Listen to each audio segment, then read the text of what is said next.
রূপা, কি হলো, বমি করছো কেন? আরে বমি করলে বুক চেপে ধরতে হয়। পেটে বাচ্চা কি করে? আমি তো 2 বছর পর বাড়ি ফিরলাম। ঠিক আছে চলো। আরে দাঁড়াও, ড্রেসটা চেঞ্জ করে একটু ফ্রেশ হয়ে আসি। কি হয়েছে, কাঁদছো কেন? বসো।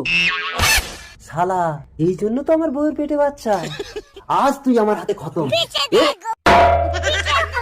এই, চুপ! তুই বেহুশ হয়ে পড়ে থাক, এই মালটাকে আমি ঠিকানা লাগিয়ে দিয়ে আসি। কি হয়েছে আমার জামাই বাবু? এই তো আমার রূপা। তাহলে ওটা কে? ও, তুমি তো আবার জানো না, ওটা আমার যমজ বোন। ও প্রেগনেন্ট, কথা বলতে পারে না। জামাই বাবু কদিন নিয়ে এসেছে। কি হয়েছে ওর দেখি?